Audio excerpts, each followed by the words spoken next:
C'est parti. Donc bonsoir tout le monde. Bonsoir Guillaume. Bonsoir.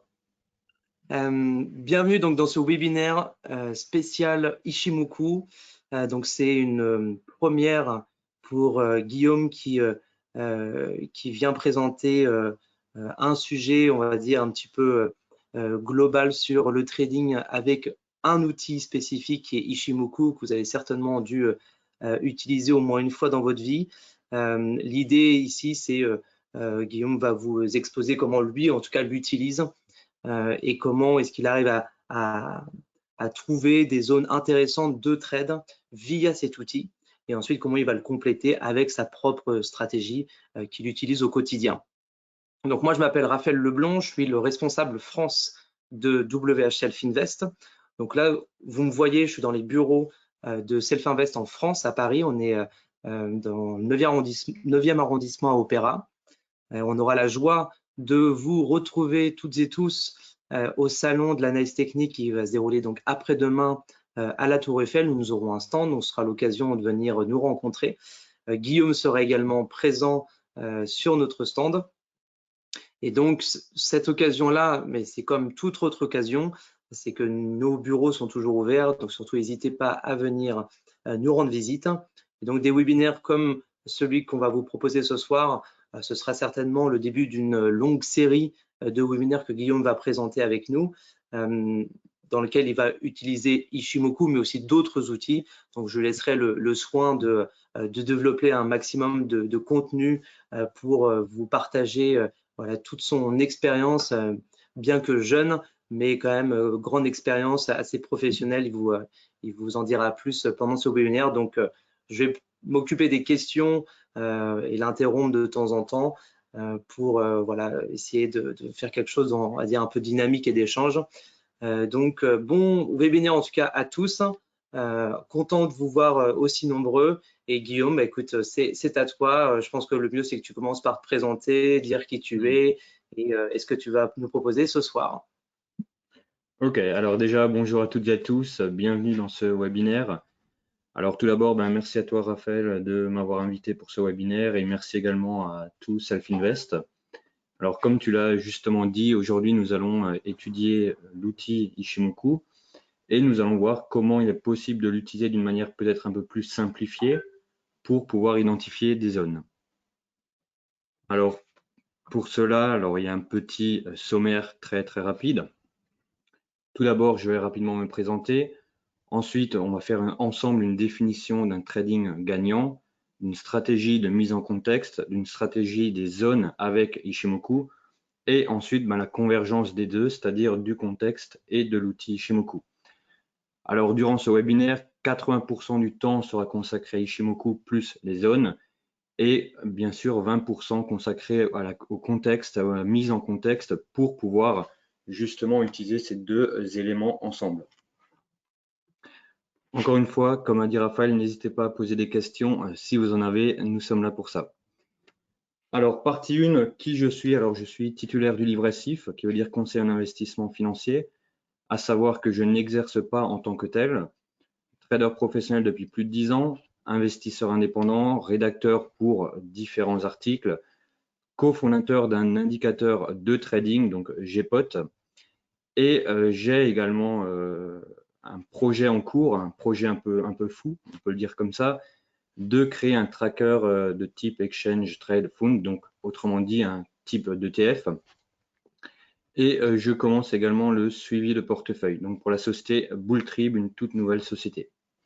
Ça, c'était pour la présentation. Alors, ça c'est rapide, ce n'est pas l'idée de ce webinaire. Et nous allons directement passer donc à la définition d'un trading gagnant. Alors, est-ce que certaines personnes ont déjà une idée? Est-ce qu'il y a des messages dans le chat par rapport à ça? Non, personne? Ok. Alors, avoir un trading gagnant, c'est quelque part une convergence contraignante d'une multitude de conditions ponctuelles. Alors, qu'est-ce que veut dire cette phrase qui paraît assez barbare, dite comme ça? Eh bien, tout simplement que dans le trading, il va falloir identifier différents éléments qui se produisent de façon ponctuelle, qui ne se produisent pas toujours, et essayer d'obtenir la meilleure convergence pour pouvoir entrer en position. et ainsi avoir un taux de réussite normalement relativement élevé. Donc ça, c'est pour le trading gagnant. C'est cette façon de faire qui va consister à tout simplement avoir des convergences d'éléments, d'indicateurs et d'éléments pour pouvoir rentrer en position avec le plus de certitude possible, même si en trading, on n'est jamais sûr à 100%. Qu'est-ce que nous avons ensuite? Alors, la stratégie de mise en contexte. Nous allons en parler un peu, ce n'est pas le plus important dans ce webinaire, mais c'est tout de même quelque chose qu'il faut prendre en compte. Alors, comment déjà on peut identifier une tendance? Alors, il y a différentes manières de faire, bien entendu. Moi, j'utilise grosso modo cette façon de faire, à savoir l'analyse de la tendance structurelle d'un actif, à quel type d'actif on a affaire, donc la composition de l'actif. Par exemple, si on prend un indice, c'est quoi? C'est une multitude d'entreprises les plus performantes. Et lorsqu'une entreprise n'est plus assez performante, elle est retirée au profit d'une nouvelle. Donc ça, c'est pour la composition de l'actif. Ensuite, la fonction de l'actif, à quoi ça sert? Est-ce que c'est un actif de protection, de couverture, de spéculation, ou encore la perception, enfin la fonction plutôt de l'actif et la perception de l'actif. À quoi il est rattaché? Par exemple, le gold, c'est avant tout une valeur refuge, par exemple. Donc ça, c'est pour la tendance structurelle. Ensuite, il y a la tendance fondamentale, donc l'analyse notamment du net position, du cote index, à savoir l'interaction qu'il y a entre la smart money et la dumb money. Donc pour tout simplement pouvoir identifier quel est l'intérêt des institutionnels, ceux qui font le marché, c'est-à-dire la première vague et les particuliers qui font la deuxième vague. Et enfin, la tendance graphique. Donc là, par exemple, l'analyse avec une moyenne mobile 200 en daily, 4 heures, 1 heure. Donc l'idée, tout simplement, c'est d'avoir, au final, pour avoir un trading le plus qualitatif possible, c'est d'avoir une convergence entre ces trois piliers, à savoir la tendance structurelle, tendance fondamentale et tendance graphique. Alors, est-ce qu'il est possible de trader lorsqu'il n'y a pas cette convergence parfaite? Oui, il est possible, mais il faut en avoir conscience et de ce fait, potentiellement adapter la taille des lots. Par exemple, s'il y a uniquement 2 éléments qui convergent, être en sous-levier, par exemple. Si tous les éléments convergent, être en levier neutre, par exemple. Donc ça, ce sont des éléments qu'il faut toujours avoir à l'esprit, qu'il faut toujours analyser et qu'il faut utiliser tout simplement dans son trading. Alors, est-ce qu'il y a des questions par rapport à ça?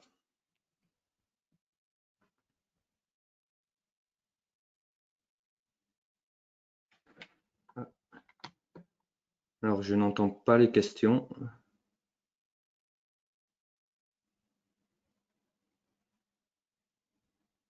Non, je n'entends absolument rien.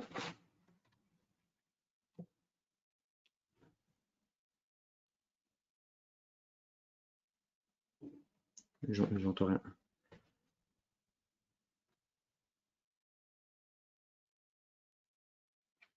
Bon, en attendant, nous allons continuer. On verra pour les questions un peu plus tard. Donc maintenant, qu'est-ce qui se passe? Nous passons dans la partie 4, donc la stratégie des zones avec Ishimoku.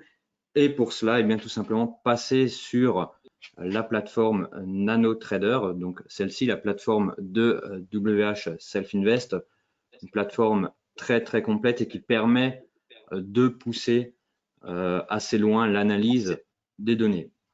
Ah, j'entends parler que le son est revenu apparemment. Ok, parfait. Bon, comme je l'ai dit, nous verrons les questions du coup à la fin, je pense que ça sera plus simple. Donc maintenant, comment utiliser justement Ishimoku? Alors, il y a principalement deux façons de l'utiliser. Il y a la façon la plus puriste possible et une façon un peu plus simpliste de l'utiliser. Alors, pour ma part, je vais me concentrer sur la façon un peu plus simpliste pour tout simplement voilà, ne pas rentrer dans quelque chose de beaucoup plus complexe qui peut être contraignant. Mais après, voilà, c'est vraiment deux façons de faire et les deux sont bonnes. Ça, il faut le savoir. Donc, comment est-ce que ça va se passer? Eh bien, tout simplement, nous allons mettre le focus sur la SSB. Donc, c'est quoi la SSB? C'est tout simplement une moyenne du plus haut et du plus bas des 52 dernières périodes et qui est projetée en avant. Donc, on peut notamment l'identifier juste ici. On se rend compte que ici, nous avons une platitude de la SSB, c'est-à-dire qu'elle l'avance tout en restant au même niveau. Donc ici, on peut identifier cette fameuse SSB. Alors, je vais la matérialiser comme ceci pour que tout le monde la voit. Juste ici. Voilà. Nous avons également une autre SSB en platitude ici ou encore ici. Encore une fois, je vais la matérialiser. Nous en avons une ici. Et nous en avions une également ici et ici. D'ailleurs, on peut mettre les deux. Nous allons prendre celle-ci qui est plus proche du prix actuel. Donc ça, c'est ce qu'on appelle la SSB. Donc c'est un niveau, enfin, c'est une moyenne qui va avancer et qui va potentiellement, pendant des périodes, avancer sur le même niveau. Et c'est ce qui va nous intéresser pour pouvoir tracer des zones. Alors, comment est-ce que ça se passe? Et tout simplement, l'idée, c'est de prolonger ces différents niveaux. Comme ici, on peut, par exemple, cette SSB la prolonger. On voit qu'il y a également une deuxième SSB qui se trouve juste ici, donc pratiquement sur le même niveau, à un point près sur le même niveau. Et donc, c'est ces droites prolongées qui vont nous permettre de faire des zones. Alors, comment ça se passe? L'idée, c'est que tout simplement, lorsque le prix revienne toucher ces différents niveaux, eh bien, c'est d'intervenir sur ces différents niveaux. Alors, après, on peut le confirmer avec d'autres éléments comme le volume profile, le market profile, également d'autres moyennes mobiles ou le RSI, peu importe. Ça, c'est propre à chacun. Mais l'idée, c'est d'identifier ces différentes zones en utilisant la SSB. Et on voit ici, par exemple, que le prix est revenu sur ce niveau-là avant d'être rejeté à la baisse. Alors maintenant, si on repasse dans la partie contexte, mise en contexte, qu'est-ce qui aurait pu se passer? Quels auraient pu être les scénarios possibles? Bien, tout simplement, admettons que la tendance structurelle était baissière, admettons que la tendance fondamentale était baissière et que la tendance graphique était baissière, eh bien tout simplement, c'était à ce moment-là, sur ce niveau-là, qu'il fallait placer un short, tout simplement, puisqu'il y avait une convergence. Alors, on peut se poser la question, est-ce que ce niveau au final est solide ou pas? Est-ce qu'il est fiable ou pas? Alors, seul, pas forcément. Par contre, en ayant justement cette convergence derrière qui va faire effet de rouleau compresseur, eh bien, ce niveau devient solide. Cette résistance devient solide. Tout simplement. Alors, nous avons d'autres exemples comme ça. Par exemple, juste ici, on voit que le prix est venu sur ce niveau et qu'il a été rejeté à la hausse. Pour un court terme, certes, avec une faible amplitude, mais tout de même rejeté. Donc, reprenons le contexte. Admettons, si on fait à part par rapport à ce qui s'est passé juste ici, admettons qu'à ce moment-là, la tendance structurelle était haussière, que la tendance fondamentale était haussière, que la tendance graphique était haussière. Bien, tout simplement, c'était à ce niveau-là qu'il fallait potentiellement acheter le prix. Après, bien sûr, il faut le coupler avec d'autres éléments, comme par exemple les news. Est-ce qu'il n'y a pas une news sur cette tranche horaire? Ça, c'est quelque chose qu'il faut vraiment savoir. D'ailleurs, je vous invite tous les matins à regarder le calendrier économique. Mais ce qu'il faut vraiment retenir, c'est qu'à ce moment-là, il était possible d'acheter le marché. Nous avons un autre exemple juste ici. Donc ici également, nous avons deux platitudes de la SSB. Nous avons celle qui est ici.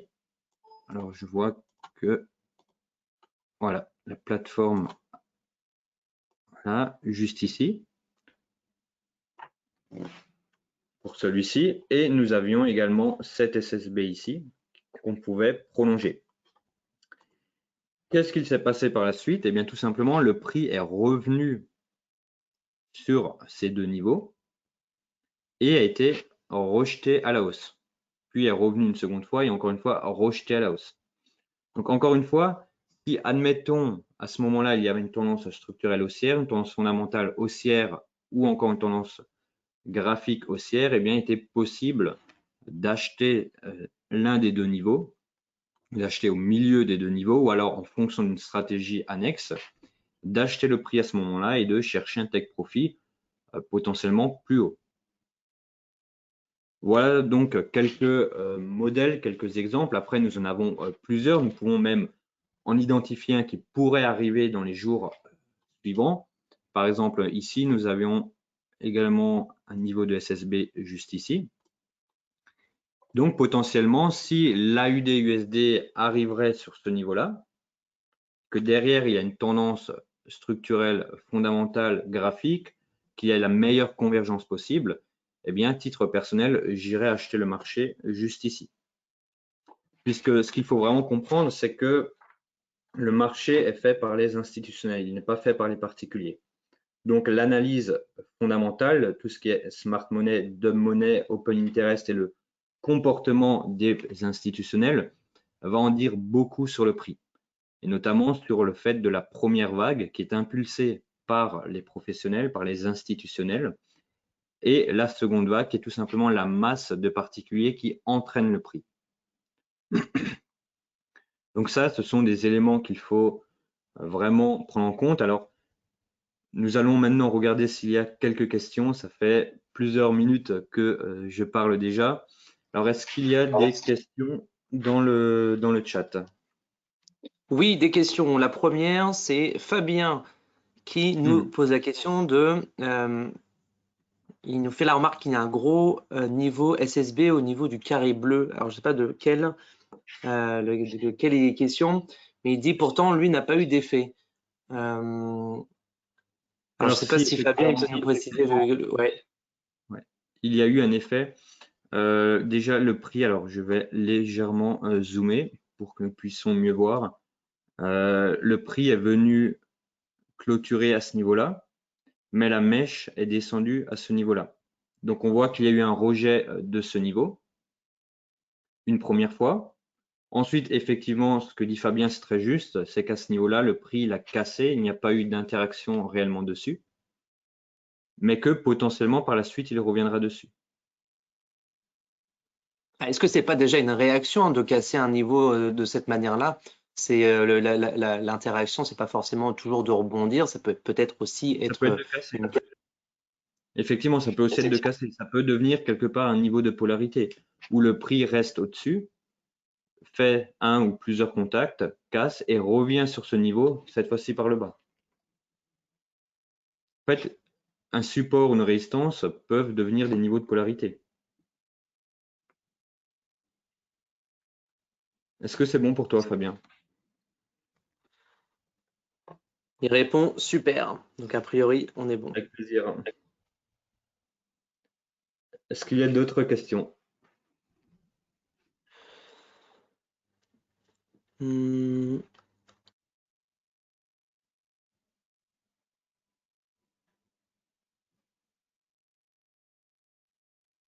Est-ce que vous tracez les niveaux sur une unité de temps supérieure?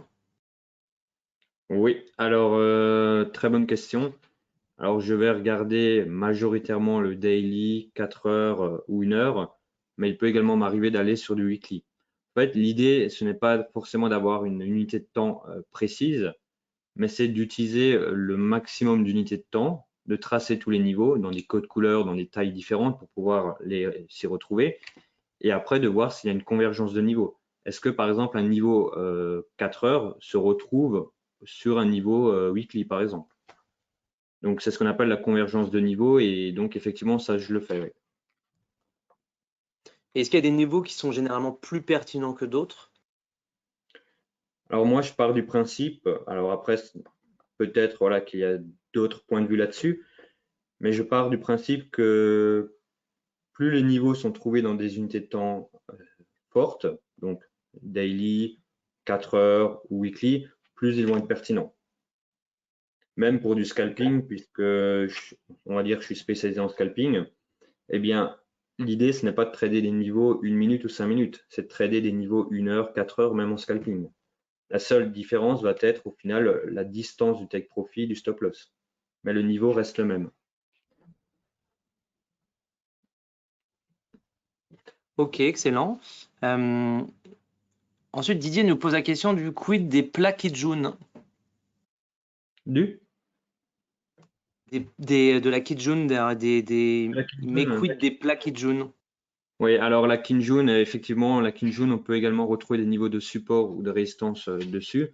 On voit justement juste ici, on voit qu'il y a la Kinjun qui a fait une platitude. Juste ici, on voit que le prix est venu effectivement taper ce niveau. Après, personnellement, je ne regarde pas trop la Kinjun, puisque l'idée d'Ishimoku, c'est de m'aider à trouver des zones. Ce n'est pas ma stratégie en complète, Ishimoku, c'est vraiment trouver des zones. Donc, je me concentre sur la SSB et, à mon sens, pour moi, en tout cas, c'est suffisant. Par contre, effectivement, une personne qui voudrait avoir une utilisation puriste d'Ishimoku et de l'utiliser dans sa globalité, effectivement, là, c'est très juste. Il faut utiliser la Kinjun, la lagging span et tout ce qui englobe au final Ishimoku. Oui, toi, tu utilises, on va dire, il y a des, tu pourrais tout utiliser, mais tu préfères dans ta stratégie utiliser seulement une partie qui est Ouais, largement suffisante pour ce que tu fais. c'est ça. Puisque mes points d'entrée sont définis avec d'autres outils, comme par exemple le volume profile, le market profile ou encore d'autres outils. Donc, l'idée n'est pas de trouver des points d'entrée avec Ishimoku, pour ma part, mais c'est vraiment de trouver des zones. D'accord. Et à nouveau sur en termes d'unité de temps, est-ce que d'un point de vue, on va dire, des puristes, est-ce qu'il est plutôt recommandé d'utiliser une unité de temps? C'est une question en fait qui vient du chat. Est-ce que il est vrai que c'est plus efficace, par exemple, quand on est sur du 4 heures et du M15, qui semblerait des niveaux connus sur Ishimoku, ou ça te dit rien, ou qu'est-ce que tu en penses? Ouais. Alors effectivement, il paraît que le 4 heures et le 15 minutes, ce sont des niveaux très intéressants, des niveaux plus pertinents avec un meilleur taux de réussite. Après, voilà, il y a, on va dire, il y a différentes versions. Il y a certaines personnes qui préfèrent le 1 heure ou le daily. Mais effectivement, le 4 heures et le 15 minutes, c'est très intéressant. J'avais d'ailleurs lu un livre à l'époque là-dessus, un livre qui avait été écrit par Karen Pelwal, il me semble, et qui parlait de tout ça. Donc, effectivement, il y a vraiment des niveaux très intéressants, des niveaux plus pertinents. Ok, très bien. Et Laurent qui nous pose la question de à quoi correspondent les courbes rouges, bleues et vertes? Très bonne question. Alors, en fait, ce sont différentes moyennes. Donc, il y a la Kinjun, effectivement, il y a la lagging span également. Donc, il y a le nuage, par exemple, qui est lui-même composé de deux droites, la SSB, SSA, qui est en avance, qui est projetée en avance du moins. Il y a également la lagging span qui est en arrière, qui est en retard de plusieurs périodes. Et donc, voilà, ça permet tout simplement d'avoir quelque part une analyse, on va dire, multitemporelle. En tout cas, pour ma part, Ok. je le vois comme ça. Ok. Euh, Hervé qui nous met ce commentaire. Donc, sur beaucoup de plateformes, on visualise vraiment les projections au-delà des prix. Pourquoi pas sur la NanoTrader? Alors, ça, c'est pour le coup, c'est une question qui m'est plus destinée. Effectivement, normalement, le nuage, il peut être prolongé. Donc, pour certains puristes, on va dire, c'est quelque chose qui est très important. La nano, elle n'est pas programmée de cette manière-là. J'ai néanmoins fait remonter cette information et je pense qu'ils sont enfin, je sais pas qu'ils sont en train de travailler dessus, hein, mais ils sont en train de réfléchir à améliorer Ishimoku pour que le nuage ensuite progresse. C'est pas quelque chose qui est a priori une priorité pour améliorer la nano, mais c'est une plateforme maison, c'est une plateforme qu'on met à jour assez régulièrement. Et donc, Ishimoku serait a priori une des prochaines mises à jour. Si vous voulez absolument avoir ce nuage-là, on a d'autres plateformes disponibles. On a la plateforme web notamment qui propose des graphiques de TradingView, parce que Self-Invest, pardon, c'est aussi avec TradingView. Ça fonctionne aussi, donc vous pouvez aussi utiliser cette interface graphique-là. Voilà. Gérard qui nous pose la question, plutôt nous faire la remarque. Est-ce qu'on peut transposer deux unités de temps sur le même graphe? Est-ce qu'on peut faire deux unités de temps sur le même graphe? Oui, je vois ce qu'il veut dire. Ça, c'est pour l'aspect un peu plus technique. En fait, vous pouvez mettre Ishimoku, là qui est en 15 minutes, vous pouvez le mettre par exemple en 1 heure. Il faut en fait juste modifier, il faut juste modifier les paramètres de l'indicateur. On va pas le faire parce que c'est pas l'objet, c'est plus quelque chose qui est inhérent à des webinaires sur la plateforme. Mais là, en tout cas, la réponse est oui pour Gérard. Je continue pour les questions. Bon, voilà, Serge a l'air d'être plutôt satisfait en tout cas, satisfait du webinaire, mais est motivé en tout cas pour utiliser Ishimoku. Il faudrait qu'il regarde ça plus en détail. Donc, Serge, comme tous les autres, des webinaires comme ci, on va en proposer plusieurs. Guillaume également propose ses propres services que vous pouvez le contacter directement sur les réseaux. A priori, je ne sais pas si comment est-ce qu'on peut te joindre, où est-ce qu'on peut te retrouver. Sur les réseaux, comme tu as très justement dit, sur le site également, qui n'est autre que guillaumelidy.com, donc très simple. Voilà, c'est, on va dire, les différentes manières. Bon, bah nickel. Très bien. Donc là-dessus, c'est clair. Si vous voulez même vous former, suivre son propre service à lui, donc plus orienté scalping, hein, c'est ça, toi tu traites plutôt Ouais. sur le scalping. En fait, je fais scalping et investissement. Et je forme principalement sur le scalping et l'investissement, c'est plutôt tout ce qui est suivi de portefeuille. Donc voilà, on va dire c'est un peu à part. Ok.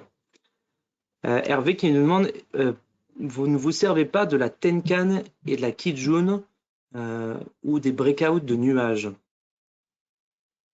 Non, pas pour ma part. Je l'ai déjà utilisé par le passé, forcément.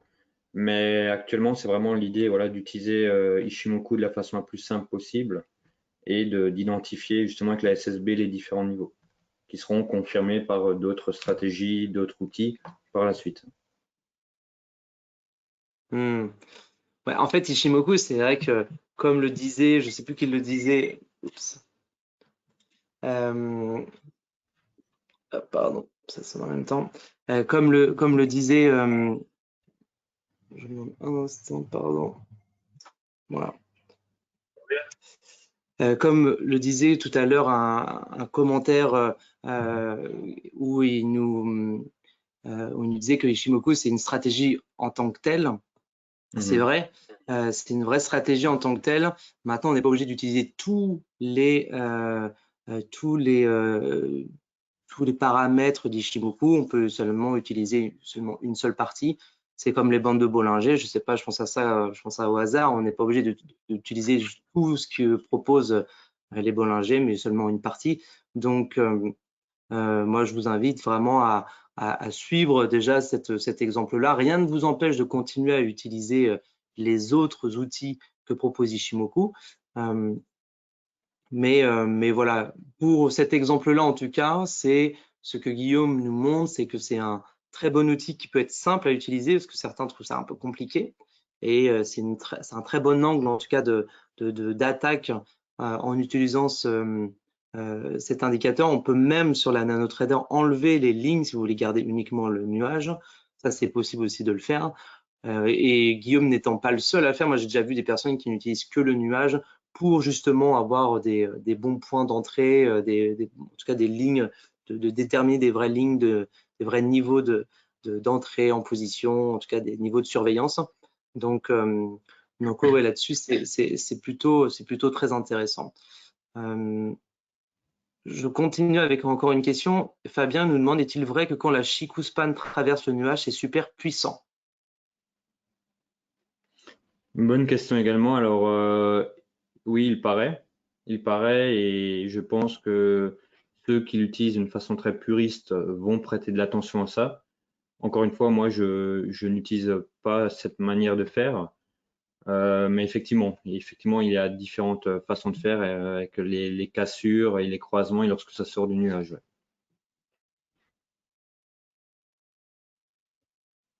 Super. Ok, est-ce que sinon toi, Guillaume, tu souhaitais rajouter quelque chose par rapport à cette présentation, par rapport à ta stratégie, ou est-ce que tu as fait le tour? Ouais, il y a toujours à dire, mais bon, grosso modo, on a fait le tour. Par contre, je pourrais faire une petite parenthèse, notamment pour les scalpers au carnet d'ordre. Il y a une façon également de faire qui est possible, c'est tout simplement lorsque l'on identifie un niveau, par exemple comme celui-ci, c'est de placer un ordre dessus directement et ensuite d'attendre et de visualiser au carnet comment l'approche se fait de ce niveau. Si l'approche n'est pas bonne, sortir l'ordre, l'enlever, et si elle est bonne, le laisser. Donc ça peut être une petite astuce également. C'est tout simplement de voir au final, encore une fois, l'interaction entre les acheteurs et les vendeurs, voir si c'est des absorptions également du prix. Et voilà, ça peut être, on va dire, une petite stratégie sympa à mettre en place qui nécessite un peu de travail. Tout de même, le carnet, ça s'improvise pas, mais voilà, ça peut donner des bons points, on va dire. Très bien. Bon, bah écoute, si tu n'as pas d'autres points à nous partager, il ne me reste plus qu'à te remercier, en tout cas d'avoir pris le temps voilà, de nous exprimer un petit peu ton expérience par rapport à cet indicateur-là, qui est un des outils que tu utilises dans ton trading, on va dire, au quotidien. Donc, merci à toi, puis merci à tout le monde d'avoir suivi ce webinaire. Vous étiez quand même relativement nombreux, et puis surtout de vous avoir posé des questions. En tout cas, c'est un sujet qui vous a intéressé. À nouveau, hein, je me répète, Guillaume est trader pour compte propre et va a priori nous partager régulièrement en fait son expérience du quotidien, des outils qu'il utilise. Donc, voilà, restez bien en tout cas connectés aux webinaires qu'on vous propose régulièrement. Ce nom, Guillaume Lydie, peut-être vous disait rien avant pour la communauté WHL Finvest. Je pense que c'est un nom que vous entendrez souvent parler, ce qui va revenir à plusieurs reprises. Donc, voilà, en tout cas, merci. Bravo pour cette première intervention, Guillaume. Merci Et à puis, toi de m'avoir reçu. et donc, je vous souhaite en tout cas une bonne soirée à toutes et à tous. Et ben, je vous dis à très bientôt. Donc, prochaine étape, c'est le salon de l'analyse technique, le stand Self-Invest avec Guillaume et avec d'autres partenaires que vous pourrez rencontrer en physique. Voilà pour cette belle journée. Guillaume, je te dis à vendredi. À vendredi. Merci encore. Et Merci. voilà, bonne soirée en tout cas à tout le monde. Bonne soirée. Salut tout le monde.